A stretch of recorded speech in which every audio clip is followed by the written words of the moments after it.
Posting 2007 की है और मेरे जॉब को 19 साल हो जाएंगे। और 2018 में ट्रांसफ़र हुए, तब उसके बाद डीपीसी होनी थी। 7 साल से डीपीसी नहीं हुई है। प्रमोशन के चक्कर में मैं यहाँ रुकी। दोनों पलड़े को अगर हम भारी रखना चाहे तो हमारा तालमेल नहीं बैठ रहा। उसका एक ही कारण है ट्रांसफ़र। 2 साल 2 पोस्टिंग दे दी सरकार ने। अगर उनको बाहर दे देते और हमारे गृह जिले में भेज देते तो क्या फर्क पड़ता। ट्रांसफ़र किए जाए और हमें कुछ नहीं चाहिए। नमस्कार दोस्तों, आज हम आए हैं शहीद स्मारक पर, जहां पर आप देख सकते हैं कि हजारों संख्या में यहाँ पे 3rd ग्रेड के टीचर्स आए हैं और उनकी मांगे क्या है और आज वो जयपुर क्यों आए हैं, आज इनसे जानते हैं कि मैम आपका नाम? जी, आपका नाम? बबीता खत्री। आज आप शहीद स्मारक पर आए हैं, क्या वजह है? मेरी पोस्टिंग 2007 की है और मेरे जॉब को 19 साल हो जाएंगे। और 2018 में ट्रांसफ़र हुए, तब उसके बाद डीपीसी होनी थी। 7 साल से डीपीसी नहीं हुई है। प्रमोशन के चक्कर में मैं यहाँ रुकी। उसके बाद अभी 19 साल हो गए। 19 साल हो गए मैं ट्रांसफ़र नहीं, मैं ट्रांसफ़र के लिए ही यहाँ आई। आप कहाँ से हैं और आप कहाँ ट्रांसफ़र कराना चाहते हैं? मैं राजसमंद में भीम ब्लॉक में पोस्टेड हूँ और मेरा ससुराल अजमेर है, तो मैं अजमेर अपना ट्रांसफ़र करवाना चाहती हूँ। अभी बीच के अंदर ऐसा हुआ था कि तबादलों की बात हुई थी प्रमोशन की, तब भी आपका नहीं हुआ? नहीं, 3rd ग्रेड मतलब 1st ग्रेड 2nd ग्रेड के तो ट्रांसफ़र गवर्नमेंट ने किए, लेकिन 3rd ग्रेड वालों के साथ अन्याय क्यों हो रहा है? 3rd ग्रेड वालों की क्या गलती है? वो कारण या तो गवर्नमेंट बताए कि भाई हम इस वजह से नहीं करेंगे, और ट्रांसफ़र क्यों नहीं कर रही है, हमें ये जवाब चाहिए।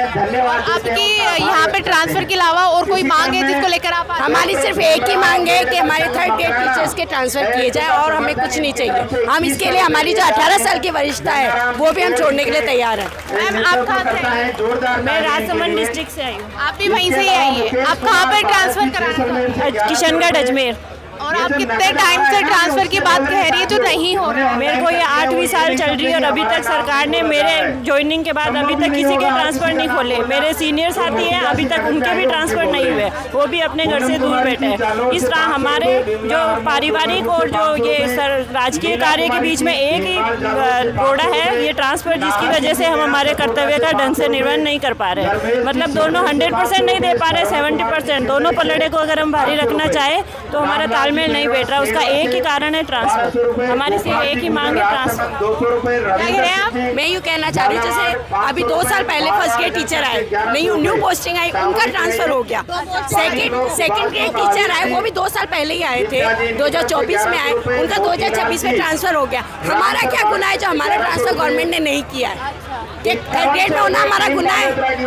यही सरकार से मांग है। 2 साल 2 पोस्टिंग दे दी सरकार ने। अगर उनको बाहर दे देते और हमारे गृह जिले में भेज देते तो क्या फर्क पड़ता। वो 5 साल तक बाहर कुछ नहीं बोल सकते। अगर 5 साल में भी ट्रांसफ़र कर देते तो क्या फर्क पड़ता है। आप कहाँ से हैं? राजसमंद भीम से, और मैं जयपुर की हूँ। ये महिलाएं, इनसे तो बात करिए, और कुछ पुरुष भी है जिनसे बात करते हैं कि उनका क्या कहना है। इन महिलाओं से हमने बात करी है, इनका साफ कहना है कि जो 1st ग्रेड के टीचर है उनका ट्रांसफ़र हो चुका है, 2nd ग्रेड के टीचर का ट्रांसफ़र हो गया है, लेकिन जो 3rd ग्रेड के टीचर्स हैं उनका ट्रांसफ़र क्यों नहीं हो रहा है।